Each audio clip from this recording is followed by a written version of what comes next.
What's going on? What's going on? What's going on? You already know what time it is. You either get right or you get left. This is your boy, the historian. We getting ready to get this thing started. But before we get it started, go ahead and hit that like and that subscribe button. We got a lot to talk about with this Capital City Carnage that's coming up with the Washington Commanders. So sit back, relax, and enjoy. We got you covered. Let's go.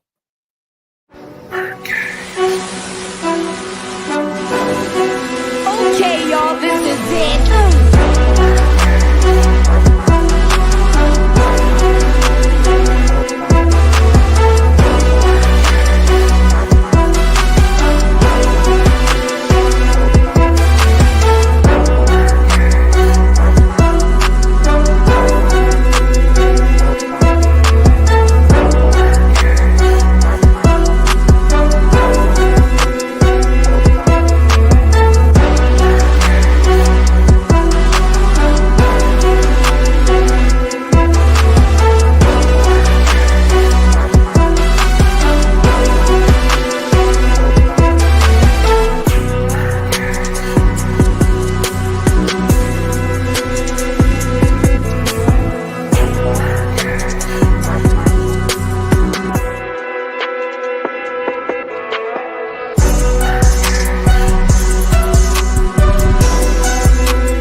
We're not hesitating tonight. You already know how we get down. Let's go ahead and get this thing started. Want to shout out to everybody who had a great holiday this year. If you didn't, hey, we apologize about it. But guess what? We're going to go ahead and bring some presents and some gifts to you right here in the BirdCage. So without further ado, I got my man K-Dub in the building. We're waiting on some folks to get through here. What's going on, K-Dub? How you doing, brother? Happy holidays again. Man. Hey, like I said, happy holidays to everyone out there. I hope they had a merry Christmas. And it's good to be glad to be in the BirdCage tonight to get into this next matchup. And it's going to be a great one, man. We're going to back in prime time, and we've done pretty good in prime time this year. So let's go ahead and try to get this win and go into this playoffs. And the best thing is we always say, man, look, the Falcons are a better team on the road than they are at home. So that plays into our favor as well. You know what I'm saying? So if you look at it, I like our chances in this game. And shout out to the folks that are in the chat right now. Definitely appreciate you guys for coming through. Shout out to those folks that are on the X platform, Facebook, StreamYard, and many other platforms that we have. And also, definitely, we got some things for you coming up this new year coming up, but we got to finish out this season first. So definitely shouting out. And we got somebody else sliding through here. We got Great Beard sliding through at the bottom. What's happening? Going on with y'all fellas, man. Happy holidays. Happy holidays. How everybody doing? Hey, man. What it is? What it is? Great one. Christmas was nice. Everybody, look, first off, we had an early Christmas present from the Dallas Cowboys giving us our division title back. You feel me? It ain't ours yet. I'm speaking it into existence. Right now, it's just what it is. Homie. Hey, we gotta call it for what it is. You pretty much put out the energy that is going to be projected. We speaking this into existence, my brother. Oh, I am too, but it still ain't ours yet. I'll say this. The Carolina Panthers are going to be hell for them to deal with. Sunday, Washington showed that they could be beaten. Philly just took their foot off the gas. That's pretty much what happened. So, again, I like our chances. They can't stop the run. Think about it. The two running backs that lead the league right now in all-purpose yardage from passing in the passing game as well as the rushing game is Bijan Robinson and Saquon Barkley. Think about it. Yeah. 1,500, a little bit over 1,500 yards for both of those cats. So when you look at it, it's going to be one of those days and one of those games that we have where it's got to step up. So it is what it is. I like our chances in the rain. Our quarterback grew up in Central Florida where it rains a lot and then played in Seattle, Washington. So again, I like our chances a little bit better than Washington does at this point. I mean, yeah. Hey, Cam, what do you think about that game earlier today? It took too long, bro. No, it took too long. 6 overtimes? Come on, man. No, Pittsburgh handed them that game. Yeah. That picnic, man, changed the momentum. Flat out. Yeah. Good game, though. Let's go, though. Man, let's go ahead and get this thing started. We got the Atlanta and Washington Commanders. Hell, I still call them the Redskins from time to time. They still the Redskins to me. That's what I grew up from. Commander. I don't need your sass tonight. I'm telling you that now. I don't need your sass tonight. They still the Redskins because they fighting to get their name back. Wait a minute. All them Super Bowls they got was not Commanders. That was Washington Redskins. They Hall of Famers. Redskins. All I said was the Commanders. I see you want to start mess tonight. So I see how I'm gonna have to handle you tonight. Oh my God! All right. I see how I'm gonna have to handle you tonight. We're gonna have to put you out tonight. I got something for you. I done had some Coquito. I done had some Coquito in my system before I got on this show. And you already know when you simple as something before do something, you know you want to do something. Start clowning. Shout out to Uncle Shay, man. But hey, let's talk about it. We got Dan Quinn going up against Raheem Morris, his former protege, this week when we talk about Washington and Atlanta playing in this ball game. It's a road game. Definitely both guys have coached on the defensive side of the ball. The schemes are very similar defensively. And when you look at the way they're running their offenses, they have pretty much two gunslinger offensive coordinators. Cliff Kingsbury understands it a little bit better because he's been in the NFL as a head coach. Zac Robinson is a first-year coach. So I'm going to start with Coach Cam tonight. We always get him last. Let's go ahead and get him in the first spot tonight, and then we're going to rotate it to Gray Beard, then K-Dub. So the question is this. When you look at the matchup of student and protege and a teacher, how do you feel on the defensive side? I'm going to let Cam talk defense. I'm going to let Graybeard, we're going to talk special teams, and I'm going to let K-Dub talk the quarterback spot because he got that first round pick, right? So he earned this one. Got to give it to him. So, Lord have mercy. No, you got to let him have his due, man. Got to. StreamYard is StreamYard, but I'm going to fix this tonight because I got to have my face seen because I want you to see my face tonight. I got something for you tonight. But Cam, how do you feel the defense is going to go tonight? I mean, how you feel the defenses are going to go in this ball game coming up this week when you talk about bad weather? Man, y'all boys clowning tonight, boy. This is going to be a good show. But I ain't doing a damn thing. Defensively, we all know that Raheem, he pretty much hangs his hat on the secondary. That's his bread and butter. We all know he came in as a DB coach. So when it comes to our defense, again, the key ingredient to what makes this team run is Jerry Gray and Caden Ellis. I've said it for the last 3 weeks. The more you move Caden Ellis around, the better things are for the defense in general. Now you're allowing Jesse Bates and Justin Simmons to kind of get rolling a little bit because now you're moving them into the box, you're moving them out of the box, you're moving them across the field, where it creates mismatches for the opposing offense. As long as the defense continues to do what they've been doing, Rukororo,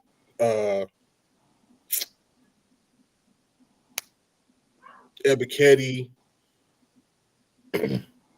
Ellis, as long as those three guys continue to get pressure, we don't need the sacks. As long as we can disrupt timing and move the quarterback off his spot, because we all know if you move Jaden Daniels, he's not as accurate as he is when he's standing still.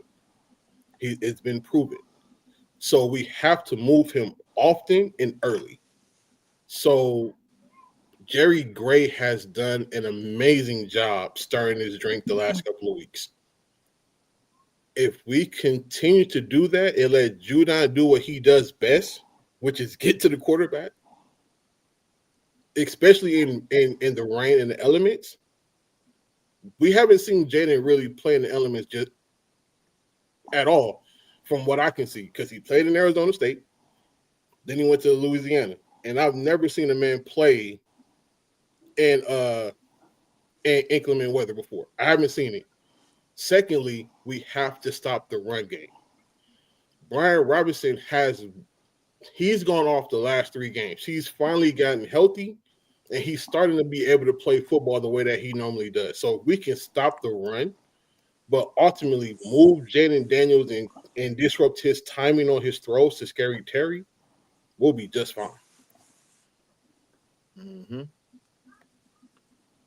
So, Graybeard, now that the weather is going to be inclement in this ball game, and we talked about the rain coming down, it's going to be cold, and we're a dome team. We got some guys that did play, coming out of college. They played in bad weather. They played in inclement weather, but they're starting to get used to the dome. But they still got a little bit, as we would say, the blood is still a little thick. It hadn't thinned out yet because we got a lot of young guys that's played outdoors. How do you think the special team side of the game is going to be critical this Sunday when you look at all 3 facets of it, from kickoff, punting, and kick return in this ball game? What do you see, and what needs to be implemented in this situation? I think being efficient and consistency is going to be the key component, especially when you're playing in inclement weather, whether it be raining, snowing, whatever the case may be. Kicking is going to be essential. Our punter is going to have to flip the field if need be, so therefore give our defense the chance to try to get them a 3 and out. I think when we come to that, kicking is going to be an essential part, and then getting field goal tries. I mean, we can't be bunting. Field goals when we have a 39-yarder or 43-yarder or even a 50-yarder. Those kicks have to be pretty much automatic. And then when we talk about kickoff coverage, our kickoff coverage have to be pretty much excellent to try to contain them as much as possible, to get them behind the 25-yard line unless they get for a fair catch. So kicking is going to be essential, especially if we get the lead late in the fourth and we have to flip that field. Mm-hmm. We have to execute properly. Now, I'm talking about no penalty, no breaking of coverage, especially in kickoff coverage, because they got some people that can return from kick. So we have to be defensively and fundamentally sound if we want to win the ball game on the special team side. So I think special teams, man, just be consistent. I think it comes down to that. Question for you, and then I'm gonna pass it to K-Dub, and I want you to answer this one. You got an 88.6% kicker in Riley Patterson. Now, he missed the first field goal last week. I think it was due to jitters, but he hit everything else afterwards. How big is this ball game for Mr. Patterson on the road in a different environment that, like I said, we picked him up off the street, and he literally is just – he's thrown into a system where he really didn't know guys. He's really starting to get, he's been in Atlanta before, but he's not been in this locker room that we have now. How do you think that the cohesion and the trust he could build can happen in this ball game for him if he puts together a solid day of kicking, if we get in position to have to generate points? Oh, absolutely. But I think for me, you don't want to put it in his hands.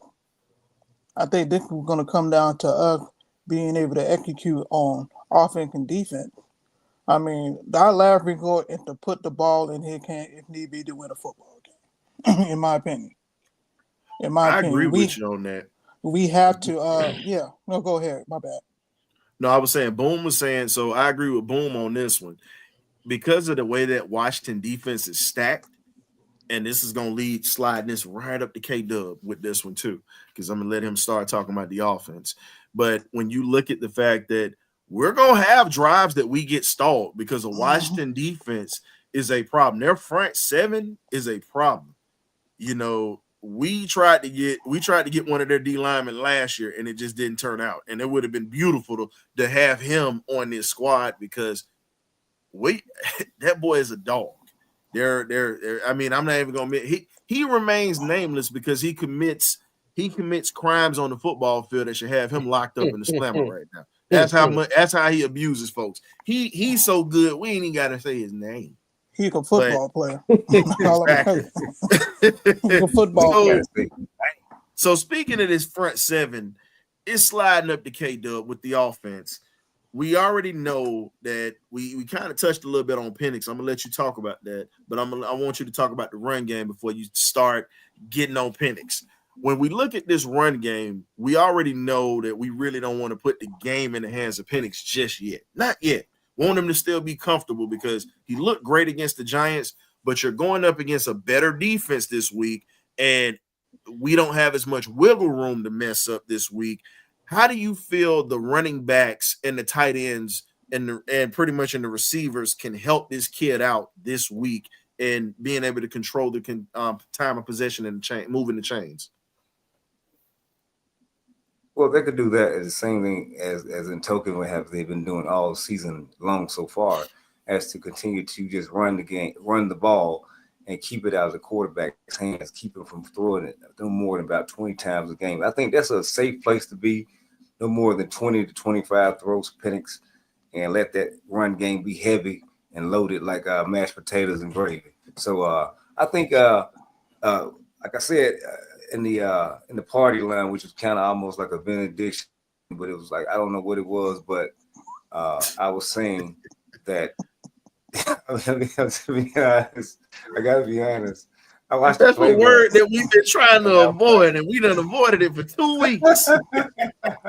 Panic line. Yeah, it's the panic line instead of the party line, because I think everybody's panicking. But it was a great watch. Anybody that missed it, go back. It was a great rewatch of that show, even though it was a twist of things. But to get back to the topic, the running game, I wanted to be loaded though. I mean, just continue to run Bijan. I said Bijan was a special back. I believe he's special. I believe we made the right pick. I'm tired of saying we made the wrong pick. I think we made the right pick. He's gonna bring us a Super Bowl one day. He's a special guy, and I just hope that we can find a way to keep Algier in the fold also, and continue to keep that tandem together, because they really truly do like playing together. Unless he just wants to get his major payday, which I can't be upset about a running back wanting to go get his money and get his big payday. But if he wants to continue to go fight and bring championships to the city of Atlanta, then I could see him pairing up with this dynamic duo, and those guys continue to move forward as one of the best tandems in the National Football League. But we'll see how that unfolds moving forward. But as far as the tight ends can be the quarterback's best friend. I mean, the Cowboys situation, I just hope he can improve and get us to the end of the season, because I really believe that we're going to move him and get him up off this roster. But as far as Fitzpatrick, this is your chance to either secure the starting tight end spot, or we'll still bring in somebody in the draft or another avenue, maybe free agency or something of that nature. But as far as my boy Penix, he just got to continue to be Penix, be the quarterback stud that he is, continue to control and be as calm and collective as he's always been. Continue to sling that rifle and continue to sling them lasers, man. I mean, that's what he does, man. He just continues to do be the part, play the part. He knows the playbook. He knows the plays. All they got to do is call the right things for him and continue to protect his blind side, like we've been saying for weeks and weeks and weeks on out.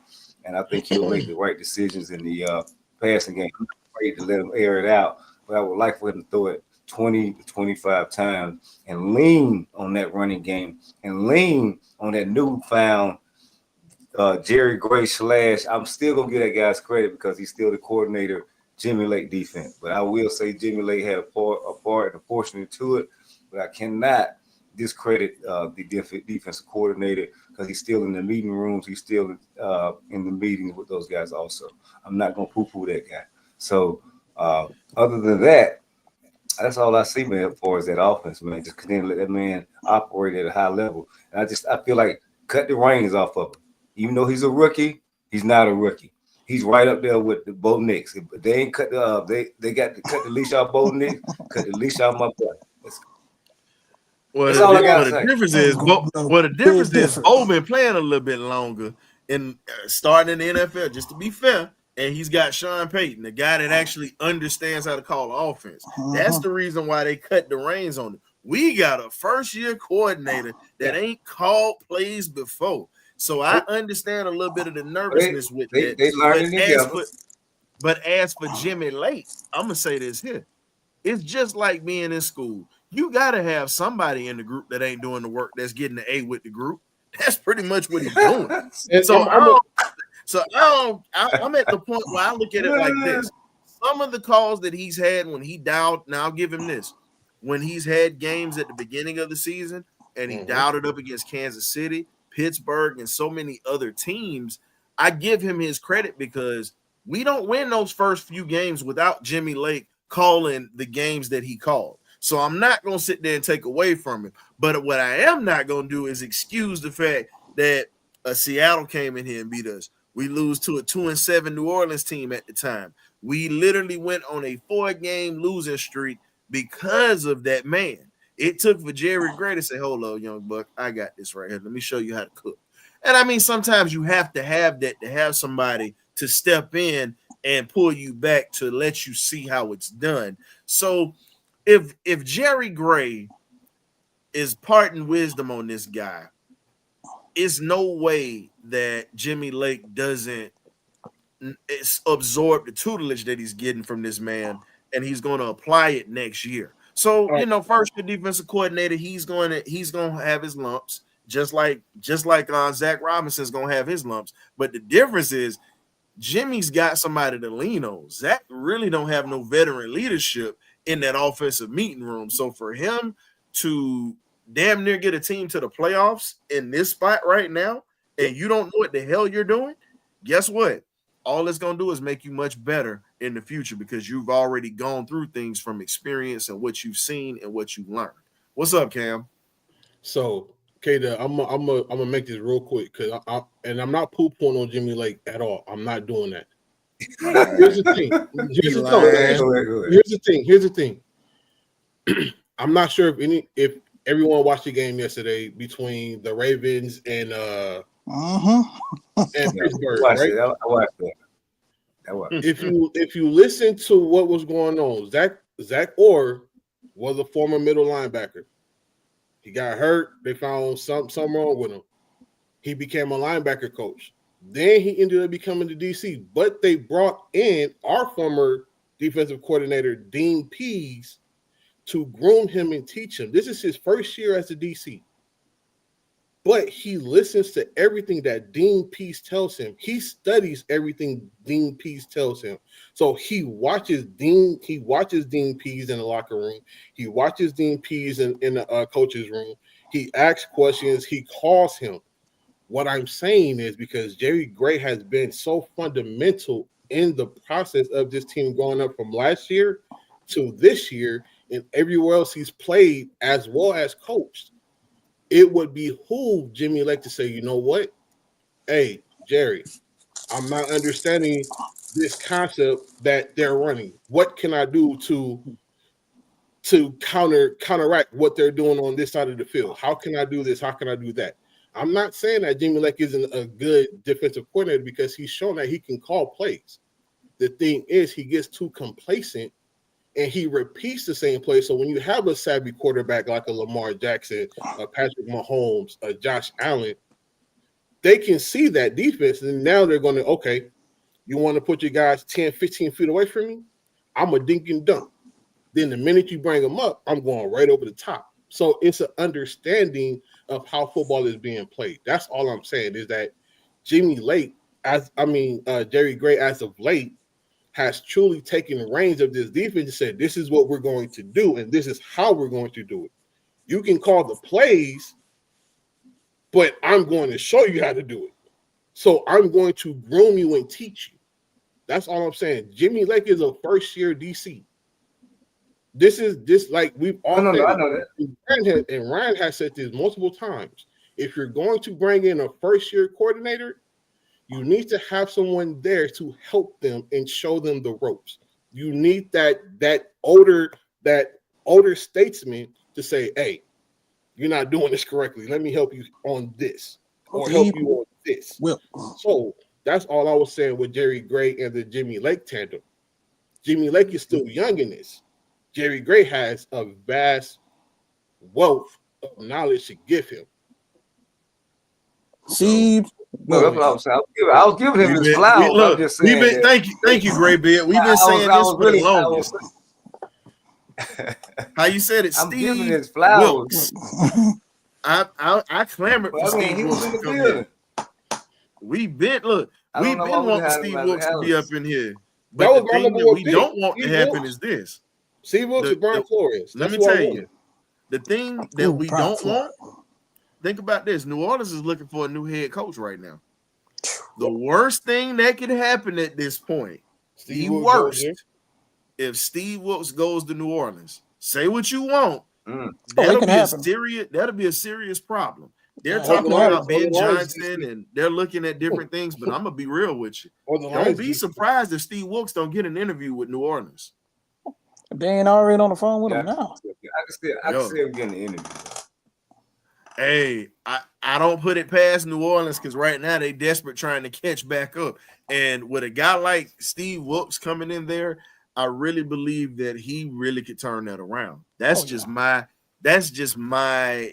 opinion on that. But getting back to it, Cowboys deliver the Falcons the NFC lead right now. We're in the driver's seat. We have a chance to win this week. Pretty much hope for the Panthers to handle their business so we can clinch the NFC South, call it a day, and then possibly rest those guys. If we win this week, I believe we will. And if they win this week, my thing is Raheem need to just go ahead and let the backups play against Carolina at that point because you already got a spot. It's as if you clinch. You already have a spot. You disappearing in and out, bro. What you gonna put in, Kirk Cousins? At this point, no, you let Penix play. No, I'm talking about if we went out and we want a best player. Here's my thing. You're not going to get anything higher. You're not going to get anything higher than a 4th seed. You're getting a 4th seed. You win a division, you get a 4th seed. If you lose out, you're out of the playoffs pretty much. That's how that's going to go. And Tampa would take over. So we have to at least win one of the next two. I prefer us to win out so we don't chance it. But if Tampa loses this Sunday and we win on Sunday, we get the NFC South crown. That's already been established. And my thing is, you let guys that are banged up, let them sit in that Carolina game. I get the hell with pride. At this point, you want to have everybody as a full go when you play in that wild card weekend that you're going to host a home game. That's pretty much what you want, guys to be healthy. So this game this week is going to be a playoff game. Let's call it a book. Let's call it for what it is. This is a win or go home between both of these teams. They win, they're already fighting to get in because Philly's going to be in. New York's out.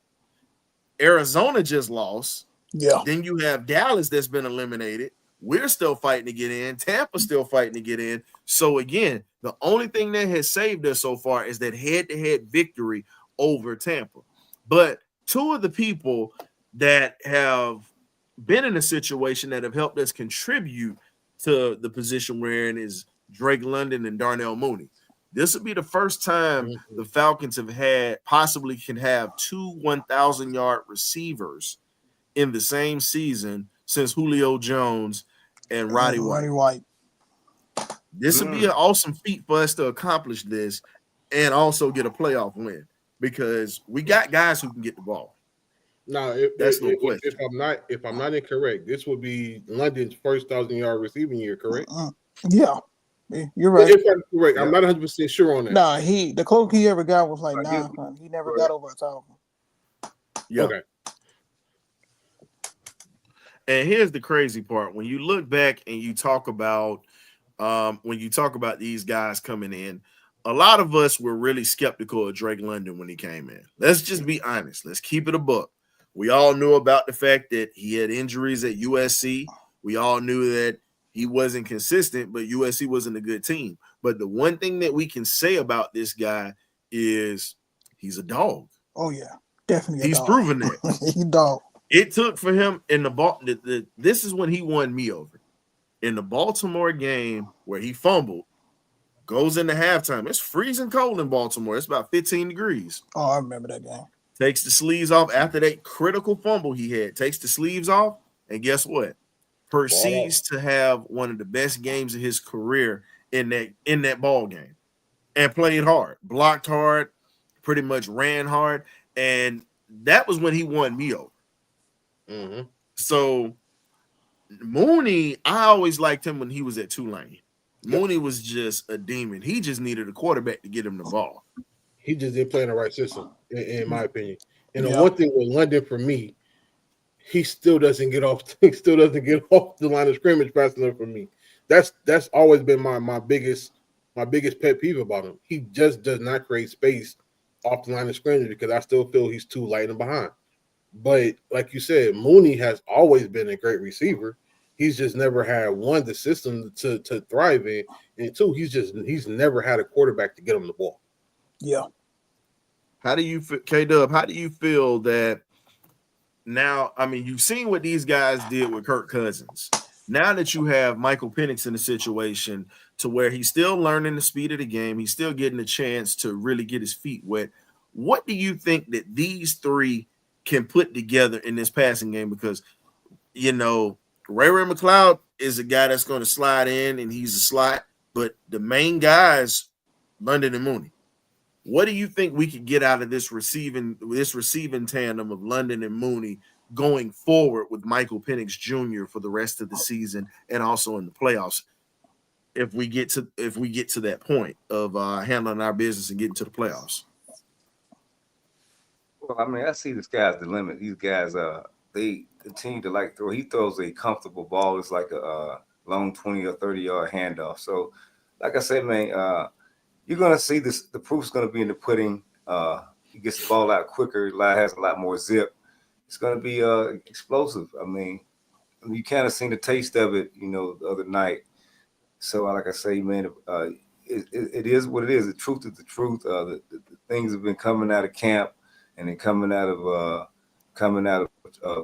practice, that these guys lighten it up, and that's what he's been doing. So, I mean, I've been seeing this since his college days at UW. I mean, at University of Washington. So, I mean, like I said, it's going to be same thing translated to it.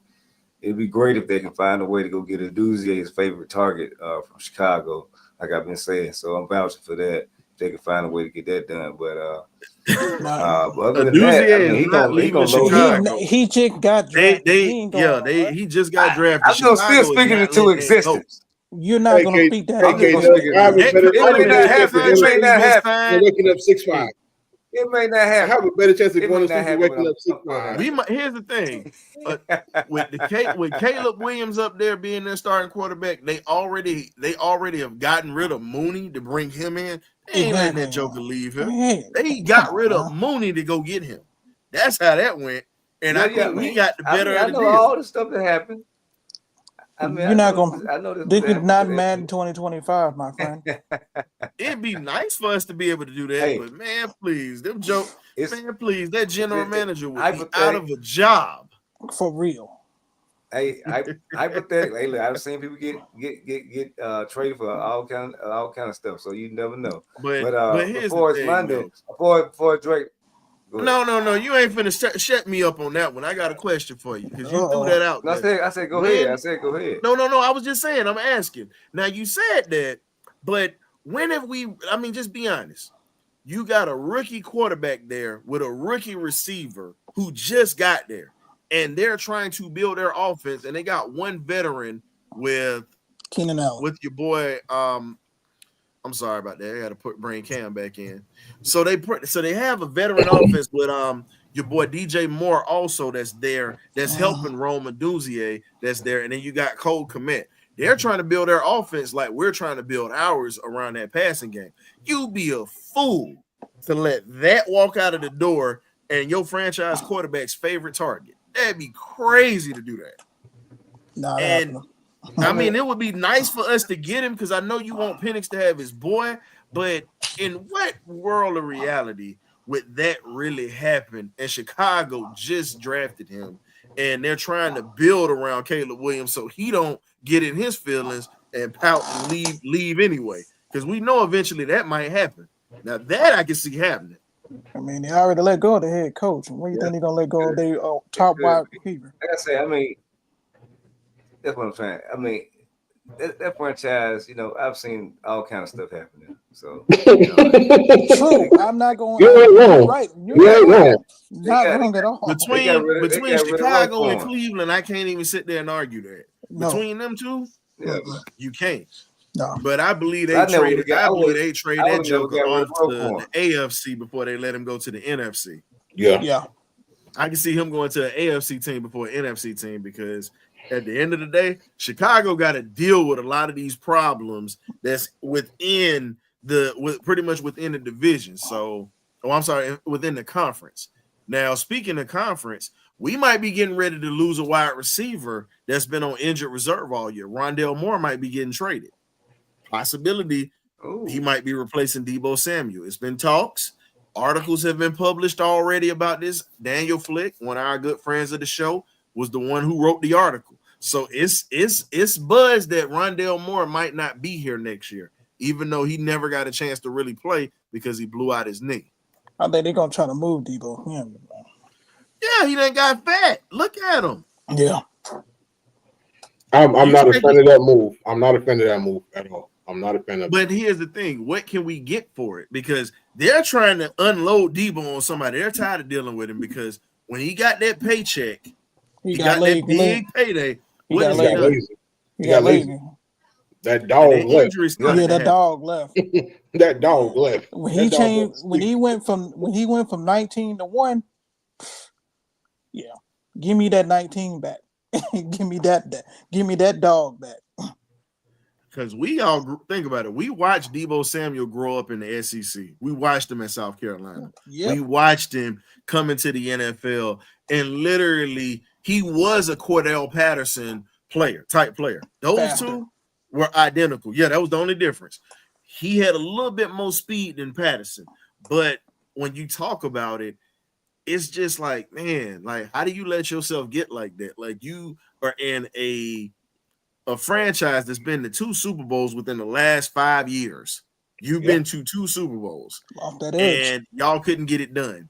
And you were one of the focal points of this offense, and now you got a Christian McCaffrey with you too? Come on, man. Like, I'm fine with it because guess what? Long as my thing is this, I don't want Rondale Moore to leave because I want Rondale Moore to be the guy that he was supposed to be here. I don't want him going out there and turning it up. That's just me. That's me too. And but if we can get a pick, I'm with you on this, Millie Mills. Yes. If we can get a good pick, because right now we only slated to 4 draft picks right now. Y'all do know that, right? Yep. I thought we had 5. Yeah. No, 4. We got 4. No. You know, we lost a pick. Yeah, we lost a pick. We got 4 because of that tampering trap. Okay. That's right. Thanks to Kirk Cousins. Got caught on wiretaps. You heard Wolf got caught on wiretaps. He walked into the FBI and said, "Hey, I did it." I did it. Yeah, he did. Oh my Lord. But here's the thing: if we can get a later round pick for Moore, it'll suck to lose him because we know what he can do, and we saw a flash of that before he blew his knee out. But if the 49ers want to take that gamble or whatnot, we'll take a 4th or 5th for him. I'm fine with it. Because that's where we hit our sweet spot at anyway. Yeah, between the 3rd and the 5th. You think we're going to trade down to get more picks? I'll be honest with you. I think we should. As much as I like Rondale Moore, he hasn't played for us this year. Ray McLeod's been the guy in that slot. Ray's done that. But I will say this.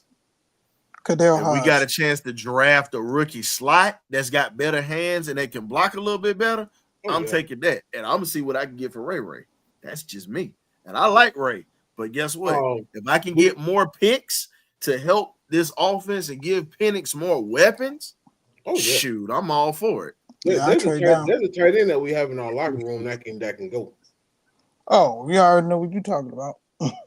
I ain't gonna say his name, but y'all know who I'm talking about. That joker can go. Go ahead and say the name because everybody want to hear that. I ain't saying his name. That joker can go. Butt cheek. Armpits. There you go. Armpits. Armpit juice. Armpit juice. That's what he is. Look, now Graybeard, you done jumped off the bandwagon. You was on this unicorn with the horn every. Let me explain myself. You ain't getting off this because I had to listen to me for 2 years with this one. That's 2 years of you doing this. I did the horn or whatnot because he getting the red and black. He even getting the red and black. Of course, he could Gator. He in red and black now. No, hey, it's not even that the fact that he the red and black now. It's the fact that this joker literally has had. I give him the excuse with Mariota and Ritter. I give him that. You got Matt Ryan. You had Kirk Cousins, who was better than those two, and you should have been eating. From the stuff that we heard from the offseason, they developed a report. Here's the thing. Kirk might not be the quarterback that was going to be our future, but let's call a spade a spade on this one. They worked out and stayed after practice together. When he saw the fact that Pitts quit on him in games, why do you think he stopped throwing to him? I don't blame him, but I tried to give him grace because the first season he went over 1,000 yards. I'm like, okay, there's some potential. The second season he got hurt, and we all know why. Yes, the liquor quit it on him, but then Coach Grant, this is why you one of the smartest guys on this panel. Thank you, Coach. Even though you're not in here with us. Thank you. You got some common sense. Thank you. Thank you, Coach. Yeah, and I agree with that. And I tried to give him grace. Because they've been sparks of him, you know what I'm saying, making plays. But when he did, when he did it, no. How much grace can you provide someone who quits on their routes consistently? You can't. It's not one play here, it's consistently in multiple games where they have a highlight tape that's 13 minutes long of Kyle Pitts quitting on his routes when he does not get targeted. Yeah, that is not a highlight tape you want as a tight end. But what really killed me, makes it worse. This is what makes it worse. When you have a rookie like a Brock Bowers a two-time Mackey Award winner, by the way, coming into the league with not one, not two, but 3 bad quarterbacks he's had in his first year. That's a hell of a lot worse than anything. And they literally are only a 3-win team. And this man is about to break a record that Pitts was supposed to break with a Hall of Fame quarterback in Matt Ryan. Y'all can say what you want. He gonna be a Hall of Famer, even if it's a later down the line ballot. It don't matter. But when you had a Matt Ryan here and you were that guy, okay, you're still supposed to produce. You're still supposed to be a professional. Bowers understands that. They're bad right now, but he gonna ball out. He's gonna play, and he's played through everything, and he's led the NFL in receptions for a rookie. Broke that record. He's only 8 yards away from breaking Mike Ditka's record as the all-time leading tight end rookie in yards, and then he also broke the touchdown record for rookies. So again, for rookie tight ends, when you talk about what Kyle Pitts was supposed to be, this is what we wanted when we drafted him. Yeah, we got to say we because we were stuck on it. I didn't want him. No, y'all know when we drafted him. This is when we were in a whole. This is before we got, on YouTube and things. We were doing this on another platform. You knew I went ballistic that day, and y'all laughed at me. And I said, I guarantee you, by his 4th year, we gonna be talking about he got to go. Yeah. But we ain't gonna spend too much time talking about Kyle Pitts because look, that's a waste of this airtime and it's a waste of the fans' time at this point. Armpits. We don't even say his first name. It's armpits. I wanted Ja'Marr Chase. Either Ja'Marr Chase or freaking I wanted Parsons. So let's talk about it. Zac Robinson's game plan must be executed flawlessly to win on the road. Now, all we can do now is hope that Zac Robinson understands when you got momentum, you can't kill it. Yeah. So I'm gonna start with Graybeard this time, Cam, and then K-Dub, and then I'll jump on that. How do you feel Zac Robinson has to attack this ball game when it comes to running the football? I'm gonna have 3 parts of this. I want to hear you talk about the running part of the game. I'm gonna let K-Dub talk about the passing side of the game because Penix is his boy. I gotta let him cook for a little bit tonight. And then Cam, I want you to talk about the offensive line scheme in this game because you coach. So this is how we're gonna do this. So I need you to talk about this running game. The running game, I think we're gonna lean on the running game a lot more than Penix on. Because I think for me, the Washington defense is gonna try to take away what we do best when we're contented, which is running the football. You got pretty much an all-pro in freaking Bijan Robinson. You've seen what that cat could do. They are gonna try their best to try to neutralize him as much as possible. So that's why I think running him and Tyler are going to be so crucial for Zac Robinson. We have to control the flow of the game. We got to control the flow of the clock. We got to try to neutralize that defensive line. So therefore, Penix can step into a throw and he can get into rhythm. So I think if I'm Zac Robinson, I'm leaning heavily on their running game and try to neutralize their passion attack and their aggressive front line. And I think if he does that and he does that consistently, then even though we might get 2 or 3 yards or whatever the case may be, he keep at it, I believe by the 3rd and 4th quarter, them boys going to get tired. And that's when you hit him in the face with that Tyler Algier. You keep running and you keep alternating right there. That mix and that combination would get them all balance for me, in my opinion. I would say this is an Algier type of game because every time we play against Washington, it's a physical, hard-hitting game. Not saying that Bijan can't hold his own because Bijan earned my respect for blocking for these quarterbacks. I'm going to be honest with you. That was what he earned. That's how he earned his respect for me because I said, you know what? Flash in the pants. That's how I felt like he was. And I'll admit that. I stand on the fact that I said that he was a guy that I couldn't trust until I saw him do the dirty work. Remember I said that. I said he can run the ball like crazy, but until I see him do the dirty work, he got all those muscles for nothing. But the one thing that he's done well, he's been able to pick up blitzing linebackers and hit defensive linemen in the mouth. So those muscles have come into play. But as I said again, this has got to be a Tyler Algier game. It's going to be wet. It's going to be sloppy. And he always plays well against Washington. It's just like he lives to play against them because of how physical that defense is going back to when Ron Rivera was there. And that actually ended up going to the same thing that's going on right now with Dan Quinn. He pretty much stepped into a Ron Rivera team and just added pieces here and there. So I just hope Zac Robinson stick with the running game and don't go away from it too quickly. Because he's known for that. If the running game is not getting what he wants, he'll try to put everything on the passing game. I just hope he just stick with that running game throughout the game. Well, let's talk about something that's going to be very critical and key in this. Coach Cam, the blocking scheme, whether it's pass blocking or run blocking. How do you see Atlanta trying to attack Washington in the running game and also in the pass blocking scheme with trying to protect Penix's blind side?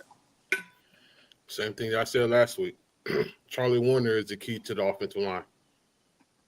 He's, as far as tight ends go, he's the best blocking tight end that we have on the team. Because Michael Penix is left-handed, his back is going to be toward the pass rush 90% of the time. If we are going to keep him upright, it is going to be vital that Charlie Warner is on the same side as Caleb McGarry. And if we're not going to have Caleb McGarry in the game, you need to put Storm Norton there. That's where I will start. We're making that move to replace Caleb McGarry and put Storm Norton in the game. That's where I would start. Secondly, like you said, Bijan has become a beast when it comes to picking up blitzes. He knows where he needs to be, and he knows how to throw his body to give your quarterback enough time to either slide or run. Okay. Wait, so here's the other question I got. Kyle Pitts. Kyle Pitts. Wait a minute. Before you start ragging on him, it was no. I'm not ragging on him. I wanted to ask you about the protection. Now, you said the slide protection or whatnot, when you were talking about protecting Penix's blind side. Here's the question. If you don't have Charlie Warner in the game, do you use Tyler Algier as a guy to pick up a blitzing defensive end or a blitzing lineman? Because we already know it's going to be 1 or 2 times McGarry give up the draws in the game. Absolutely. We know this. So to answer that question, instead of using a pistol, I will say go pro set, because that way it gives you Tyler Algier and it gives you Bijan in the game. So now you have an additional option to do a check down with either Kyle Pitts, or you can do a God damn it. Can't think of the route, but you can either flare out Bijan or you can flare out Tyler. Either way, you have an outlet to give to Michael Penix. And we all saw that Michael Penix isn't able and strong enough to get the ball out even when he's being pulled down to the ground. So Kyle Pitts, in my opinion, has to be available for check down passes if Caleb McGarry, or when Caleb McGarry decides to give up the draws on a certain play. He is going to be vital this game to Michael Penix.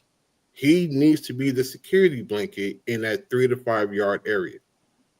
But definitely have Tyler and or Bijan in the game majority of the time if you want to go pro set. That's what I would do, because they love to blitz from that backside. They love to blitz their corners. That is what Washington loves to do. And Marshawn Lattimore has been known to blitz, even in New Orleans. That's what he did best. But the question is, do you trust him? Trust who? The armpit. And there you go. Who knows at this point? Honestly, we not gonna say on pits like that, I don't know. Man. I don't know. I gotta ask. So now we're gonna slide this over to K-Dub for the passing game, because if we say anything about Kyle Pitts, it's gonna be a 15-minute argument or a debate about it. So I'm nipping that in the bud, quick, fast, and in a hurry. K-Dub, what do you have with the passing game that you would like to see a little bit more of this week when it comes to this receiving core and this tight end room that we have this week, and also the running backs? Can't forget about them. Like I said, I mean, we're leaning toward what Great Bill was saying is to lean on the running game, like I said earlier in the show.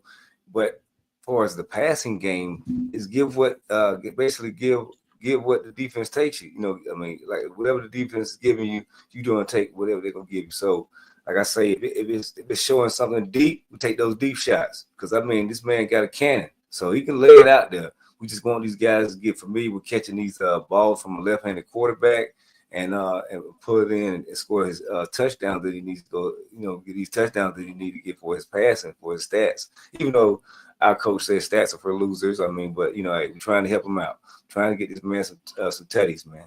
So, like I say, Mooney, get loose. Ray, you from the crib like him, you get loose. We want to see our boys just like I say, and Kyle Pitts, just keep running down the seam. I don't want you to do no 4 or 5 yard out. Just run down the seam, get loose, and then you better catch the ball, because you're almost up out of here next week. That's all I'm gonna say about this guy. But all my other receivers, flare outs, give me a quick outlet. You got to be able to read my quarterback. Sometimes those routes break down. Be able to stay with that quarterback and be able to, like I say, improvise on the spot. Sometimes you got to make routes. Like I say, sandbox plays, kind of like Kansas City be doing with Travis Kelce and Mahomes. You know what I'm saying? You got to sometimes that's the way it goes. So you got to go with the way the game's going. Of course, Zac Robinson gonna call what he's gonna call. But like I say, those guys are both rookie. He's a rookie quarterback. That's a rookie offensive coordinator. So they got to be both on the same hip and on the same wavelength. Like I say, I believe it's gonna be a great game, but we're gonna have to just see it is. I think he go I think it was Kool-Aid or somebody said he's gonna get touched. I believe he's gonna get touched in this game. Y'all gonna see him take some hard hits. He's gonna pop back up and let's go. We ain't worry about the injuries everybody keep talking about. I'm ready to play ball and I'm gonna go make it happen. It's gonna be a slug out, good game between two great quarterbacks, and it's gonna be one of the matchups you're gonna see for the next 10 years when they battle against each other. You say you ain't worried about them injuries. Boy, I'm worried about it. I'll tell you that now because I need my quarterback to lead us in the playoffs. I don't need him getting hurt in this game.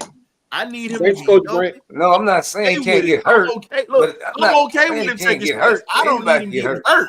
That's all. Anybody can get hurt, though. Oh, yeah. I'm not saying word. The only thing I'm worried about is this. If that happened, and I'm knocking on wood because I don't want to go back to Kirk. Lord knows I don't want to go back to Kirk. Here's my thing. But you got him on the bench. Yeah. The scary part about it is, look, I don't want to see him come back in anytime this season. I need to just see Penix from here on out. For the rest of the season, I'm praying. I'm drinking I'm drinking holy benediction water for this joker. Hey, I don't need you to get hurt. I drink the benediction water. I get sick. If you can stay healthy and get us deep in the playoffs to possibly a championship. But also, speaking of quarterbacks, purify your thirst. No, I'm taking a hit for somebody, but getting to the next topic. Emory Jones, former Florida Gator quarterback and Cincinnati Bearcat quarterback, has been added to the practice squad to assist the defense with knowing what it's like to go up against a guy that plays like that. Okay, I get you. My thing is he better not make the regular roster and be a backup. That's where I'm at with it. I'm right there. I'd rather have John Paddock. I've already said that. I want Paddock as my backup. Paddock's a better quarterback. Look at the numbers. Yeah. Hell, how do you think Casey Washington got found? True. Hey, Paddock was his quarterback. Can we get a Cordell Hodge on the field? My good brother Keith. We already talked about that, good brother. We already talked about it. No, you came in late, Keith. We already jumped on we jumped on Jimmy Lake or whatnot, and no, that's not happening. Nah. I can tell you that now. That's not happening. We gave him credit for earlier during the season, but down that last stretch of the season, nah. But getting back to it or whatnot, we definitely appreciate everybody for coming through. We got to talk about this exploited matchups with the Birds and the Commanders. Pretty much this week's matchups. So you're looking at two teams that are one defense is still trying to figure things out, which is us. Their defense is already solidified because they've been playing ball all year and doing their thing. Their offense has a great offensive coordinator who is a former head coach and using the air raid system with a team that has a solid NFL running back in Brian Robinson. We have an up-and-coming offense that's still trying to find an identity outside of just running the football because now we have a new quarterback. So this is going to be interesting. A lot of chat. I would say in this game here, you got to attack Dan Quinn's cover 3 shell, as Coach Brent was saying earlier. The way that you attack it is routes underneath. That was how the Patriots beat us in the Super Bowl. Think about it. They picked us apart because we gave up a lot of underneath routes and a lot of tempo. Julian Edelman ate up alive in that game. Yep. So guess what? If you take away, here's my thing. If you take away Darnell Mooney and you take away Drake, you still got McLeod, but I keep saying it. When are we gonna start seeing Kadero Hodge put it to this offense? Thank you. That is a nightmare matchup for any corner or any safety. There is nobody running with him in a straight line. I take my chances. I take my chances on a go route or a slant route with this guy all day because he can stop and start at the drop of a dime. I mean, he proved it. He proved himself on special teams. I'm like, what more you want this man to do? Mm-hmm. He got best special team player, if you think about it. And definitely a solid wide receiver when they give him opportunities to get in the game. And most people don't have much film on him, which actually works out better because guess what? Penix has a howitzer for an arm. Oh, yeah. You put Kadero Hodge in a situation where Penix gets to step back and he gets to shoot that bow and arrow as he likes to do. I got Hodge winning that battle at least 70 to 80% of the time. Here's the one thing that I feel like we have the advantage, because if anyone watched the game last week between Washington and Philadelphia, Philly ran the ball down their throat. Oh, yeah. They could not stop the run. And because Jalen Hurts is so understanding of that defense, he used his tight ends and they went tempo a lot. So they went 3-5 yard digs and hitches and comebacks. And that distorted that Washington defense. They couldn't get a pass rush. They couldn't get to the quarterback because as soon as the ball was out, the ball was gone. So we need to emulate that same kind of game plan, like Graybeard was saying earlier. We have to lean on our run and let Bijan and Tyler get going, because the minute they start to load that box, now we can start to exploit that secondary, especially their nickelback, because their nickelback he's very sketchy and he's very handsy. So that's going to help us with penalties as far as field position. The thing is Zac Robinson, his situational awareness is going to be able to do that throughout the game, where he gets to pick that stuff up. Oh, they're doing this. Okay, now I can do that. So it's going to be a chess match, but we have to make sure that we have to start the run, and it has to be heavy and early.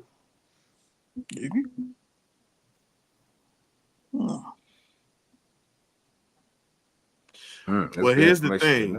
Barkley actually scored twice in that ball game. He had over 130 yards. He had two big runs in that game. He was actually getting off in that game. Washington couldn't stop him, bro. They went away from Barkley in that ball game. I agree. So again, I watched that whole game while I was watching the Falcons. He was getting off against Washington. They could not stop him, whether they was passing him the ball or whether they was running the ball. We got him early in the season, which was the best thing to happen. We got him early in the season. We called him early. Yeah, I mean, if they including Pickett got into the game, I'm like, okay, this should be freaking his showcase for him being the front runner for the MVP. This game right here, because it was Saquon Barkley time, and they went away with him, tried to put it in the hand of freaking Pickett, and you seen what happened. Exactly. That's the reason they stopped running them. It wasn't the fact that they stopped them. It was the fact that they tried to put that game in Pickett's hands. That was why they lost that ball game. So that wasn't on Saquon or whatnot. Saquon was eating in that game, fam. But I got him on fantasy. I know. Exactly, Mike. Exactly. The thing is, it's like this, man. We got to look at it like this. So here's the thing. So I'm not gonna go too heavy into it, but Saquon had 150 in that game. He was averaging 5.2 yards a carry, and he had 29 carries in that game with two touchdowns and 168-yard run. Now in that receiving game, like I said, they tried to go with Pickett in that game. They took the ball out of Saquon's hands. So that wasn't. Yeah, I said he had 29 carries, but again, they went away from what was working in that game. Because if you look, you can run on Washington's defense. Now, here's the question. How do we stop Dante Fowler from coming on that backside? We talked about Charlie Warner, but what if Charlie Warner's not on the side that Fowler's on? That's the question. Wherever he at, I think that's where the protection need to go. But the point is, though, they might catch on to that. So, it's going to be a check match. That's why we'll love to see the pro set or the eye. That way you have Tyler at fullback and you have Bijan. You can use either one of them to pick up blitzes on either side. Yeah. So that way he's covered whether Charlie Warner's in the game or not. You have that additional protection with both of your backs in the game. Now here's the other thing. We've got to see what's going to happen when it comes to what type of runs we're going to have. Are you going to continue to run Bijan to the perimeter the whole time? Or are you going to let Tyler Algier eat with traps and counter plays in between the tackles? Because you're going to have to get some kind of push against that defensive line in that game, being able to run inside, because they do have a lot of speed on the outside. And that right there is dangerous for this offense to go up against. And we're going to have to be able to manhandle those guys at the line of scrimmage. Mm-hmm. So it's going to be one of them type of games, man. So for me, I'm like this. I want Tyler running. I want Tyler running between the tackles. Yep, Jonathan Allen's back. I'm learning, Coach Brent. I'm learning. Yep. I'm learning. So we're going to do this X Factor this week. So I'm going first. Y'all know I'm not letting y'all. I've already learned my lesson with this. Y'all can be mad at me. I don't give a damn. I'm going first. So my X Factors this week is going to have to be my defensive line this week to be able to stop Brian Robinson. That is my X factor for my defense this week. We have to be able to stop the run. I believe we stop the run, we make them one-dimensional, we can win this ball game. Offensively, I've actually got to go with, as Cam was saying, I got to go with Charlie Warner this week. And the reason I'm going with Charlie Warner is the fact that I need help on the blind side for Michael Penix. I need help on that blind side. And when he actually is able to help chip block, he's also going to be, I think we need to use him in the red zone as well, because they're not expecting us to throw the ball to him. And I think that he has much better hands than Kyle Pitts. It's been proven. And I think we need to use him in the red zone. That's just me. But Zac Robinson has to figure out, okay, they don't know that this guy can really catch the ball. They just see him as a blocking tight end. Within 5 yards, if we're on 5 yards on in, 10 yards on in, I'll take Charlie Warner any day. I'll take him any day because we know what he can do. Those are my X factors for this week. I'm going to let K-Dub go, Cam, and Graybeard. Okay, my X factors on defense going to be once again going to be Bankhead Bates leading him. He just seemed to just keep coming up Johnny on the spot. And then on the offensive side, I want to go with Penix as my MVP on the X factor on the offensive side. We all knew he was going to say it. We all knew it. I wouldn't be worried about We all that. knew it. I wouldn't even think it. I knew you was going to take that one. I knew that. Who would have thought? Go ahead, Coach Cam. X factors this week for me are going to be our new kicker, Patterson. I like this that. Game, his kicks is going to be critical this week. It's going to be critical this week. He's going to play a huge part in this game. And the second X factor for me this week is going to be Zac Robinson, our offensive coordinator. I like it. For me, on defense, man, I want to go for linebacker. Linebacker going to play a little bit pivotal role in trying to contain Daniel, because Daniel do like to run, and they got the guy run for him. Gonna try to contain him. It's gonna be a tag for Elegant and the rest of them boys. Cause that's my X factor on defense. And for offense, you already know where I'm going. Running game. Tyler Algier and Bijan Robinson, I think this is going to be one of their more important games of their career. Sunday Night Football, they flexed the game for a reason. They wanted to keep it to happen, so I just think those two players are going to be pivotal for us for winning the ball game and taking the pressure off Penix in his second start. So that, to me, is my X factor. Before I let K-Dub cook on this, I'm going to address this one real quick. What happened? I'm going to tell you like this. When it's ugly for them or when it's too tough for them, it's just right for us. I like ugly ball games. I'm a defensive guy. So my thing is, if we get into the battle of the trenches with running the football, y'all ain't got a chance in hell. I'm just going to tell you that now. Y'all ain't got a chance in hell in Washington. I respect your defense, But the one thing I know about my offensive line, when I go back to when even Arthur Smith's sorry ass was here, we're going to run the football. Yeah. We're going to run the football. And we play bully ball in Atlanta. And we've bullied everybody we've played against, even in losing games. We've bullied everybody. So that's a staple for Atlanta in this ball game. So, K-Dub, if you please, go ahead and give us your X factors, my brother. Yeah, already did. Oh, I said mine. Yeah, you did. I said Jesse Bates on the defense side of football and Michael Penix on the offense side. Okay, I missed it. I was hearing it, but I heard Bates, but I didn't hear the offense, so that's on me. Guess I sound was going. Oh, yeah. But Yeah. I just but think hey, shout out to Jonathan Hurst, man. He's a Washington fan. He's a Commander fan in the chat. So if y'all see him saying it's gonna be rough and he clowning, hey, it's okay. It's a beautiful thing when we can get other fan bases in here. You know what I'm saying? Oh, it's all respect. It's all love. Appreciate it. Now, if you a Saints fan, we gonna trash you. If you was a Saints fan, it would be trash. Kick rock. You got to get bad. Oh no, he look. The other break come off the bench and beat you. No. Jonathan's actually one of the good ones, man. So here's the thing, Jonathan. So after the ball game, we do what we call the party line of benediction.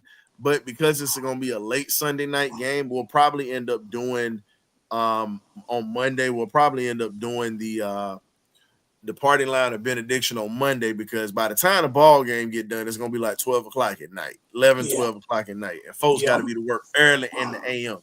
So we definitely gotta do a little something and whatnot. It's funny that both coordinators in the BirdCage, DC, myself, offensive coordinator, and Coach Brent, we both picked Zac Robinson as the X factor this week. That's it's coming out of left field because I don't normally pick coordinators as my X factor. But he's going to be crucial this week. Oh yeah, it makes perfect sense. Because think about it.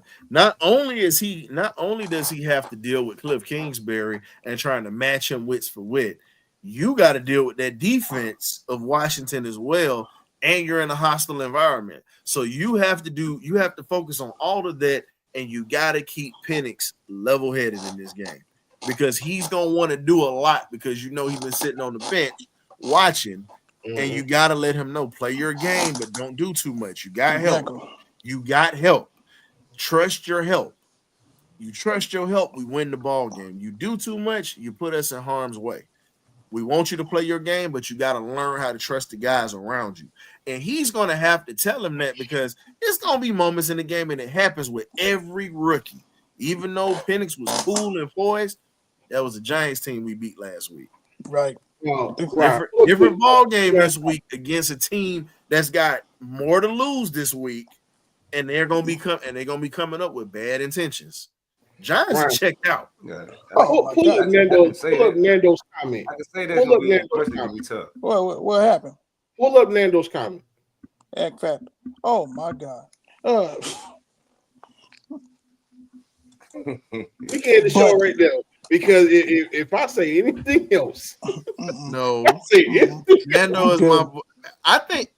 I think Nando's account was hacked. Either if it was if Nando's account wasn't hacked, he might be on that damn spiked eggnog. That's what I think. Some leftover coquito or some eggnog. You had way too much. Man, please. Come Everclear. Come Everclear. No, that ain't happening, player. But I just think this game gonna come down to that. Unfortunately, it's gonna come down to that last play. Hey, Jada, Mr. Patterson, you do realize Philly, hey, hold up, Jada. No, Jada and Jonathan's going at it in the chat about Philly and Washington. Well, Jada, Philly has 12 wins on the season. They're way above 500, bro. Normally, I stick up for my Falcon fans, but you wrong as two left shoes in this one, bro. They are at the top of their division, and actually, they got a second. They got a number. They're actually fighting for that number 2 seed right now with Minnesota. So they're a top team in the league, bro. Yeah, we think the first time we had 8 wins in 6 years. 7 years. I'm sorry. No, you were saying Philly. You said Philly couldn't. I'm sorry. He said Washington couldn't beat over a team over 500. No, Jaden Daniels beat teams over 500. He's done that this year already. Yeah, he have. But other than that, I got one more thing I'm gonna put out here. Former Washington commander or whatnot, and also former Philadelphia Eagles player Deshaun Jackson has now become the head coach of Delaware State University. Congrats. I had my Delaware State shirt on the other day. Shout out to Delaware State. Their last coach was a former 49ers player. He was an offensive lineman, and he helped win a Super Bowl in '94 with those Niners at that time with Dion and Jerry Rice and those guys. Oh, they played the Chargers. Yep. So he was actually the head coach. He got let go, and Deshaun Jackson actually has now the head coaching job or whatnot. So that's enough though, man. I like that. Mm-hmm. So it's a cool thing when you sit back and you look at a lot of these guys are giving back to HBCUs at this point because we support them heavily on this show. We talk about it. And the beautiful part about the whole thing about these guys getting opportunities. Now, I think that a lot of these guys aren't getting chances at different schools. So they're bringing the knowledge that they have down to the HBCU levels and trying to bring eyes to these schools and really trying to help these schools be able to bring in competitive programs because kids look at, okay, who's coaching, who's done this here. You got two former guys who were in the NFL with Michael Vick, who was a superstar, and Deshaun Jackson, who was a superstar. Mm-hmm. Both are intelligent football minds, and they run camps and they help train kids. So in this situation, all you can do now is really sit back and just continue to congratulate these guys for getting these opportunities. Now, here's the thing I challenge these NFL players to do. Stop bringing your homeboys up in here to coach. Now, Prime did it, but we don't need you bringing a whole bunch of these NFL coaches in.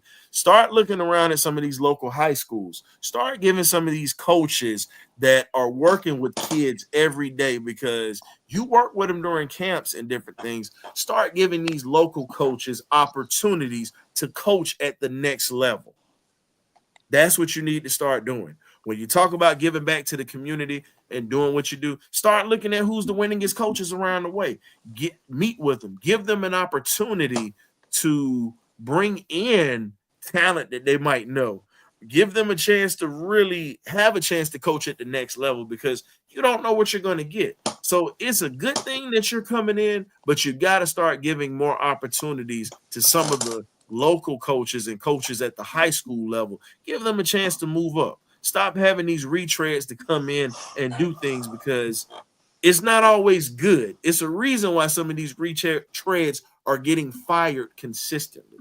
So I challenge all of you professional athletes that are given opportunities to be head coaches, give some of these guys opportunities that are waiting, that have been applying, that have been getting turned down.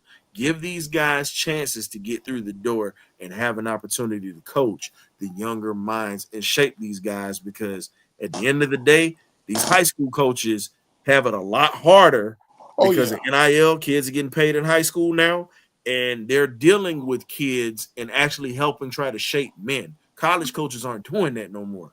So bring somebody in who can develop your players. That's all I got. I'm off my soapbox. I just wanted to say congrats because, as I said here, we're going to always support HBCUs in here. Win, lose, or draw, whether they're on TV or not, we're going to always promote those schools because they need just as much shine as the Sam Houstons, the North Dakota States, and those schools that get pub on ESPN.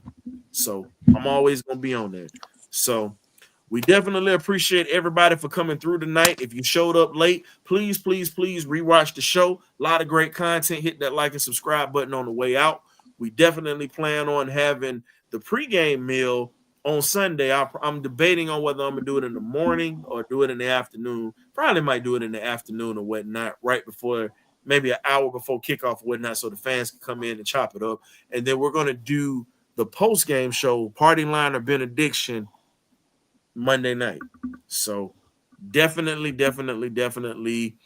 Looking forward to that. And also, y'all start looking at these college football playoffs because it's going to be a lot of good games going down. You already don't start it. It was already 2 today. Yeah, good. Both games. One game went 7 hours. Yeah, it was like 8 or 9 overtimes, and then the one that I was watching before we came on, that one went. It was one was 7, the other one was 6. It's crazy. Yeah, it's good crazy. Football, man. Good football on today, man. Good football. Well, we got a Lions fan and we got a Washington fan arguing in the chat. Hey, mama, we made it, baby. We got other teams in the Falcon chat arguing. Mama, we made it, baby. Hey, shout out to my mama, Selena Holland, man. That's the BirdCage mama right there. That's my mama. So she came in a little early. I know she's going to sleep right now. So I got to go ahead and hit her up. But y'all be blessed. Y'all enjoy the rest of the holidays. Y'all stay safe out here. And again, love on your family, man, because every day ain't promised. Enjoy these holidays, man, because it's a precious time right now with everything that's going on. We losing people left and right. So continue to stay prayed up. Continue to watch these Falcons make history because we going to the playoffs. So whether we get Washington, Detroit, Philly, it don't matter. Guess what? I think we got a chance to put belt to ass and our foot in between your hip pockets. So with that being said, y'all not just going to come in my house and destroy stuff. Don't think y'all ain't being watched. Letting you know that now. But shout out to the Commanders fans, Lions fans, Eagle fans, and anybody else that steps in and shows us love. We definitely appreciate it. But we are going to talk a little trash. So you either get right or you get left. We see you Sunday between the capital carnage between the Falcons and the Commanders. Y'all be blessed. We out.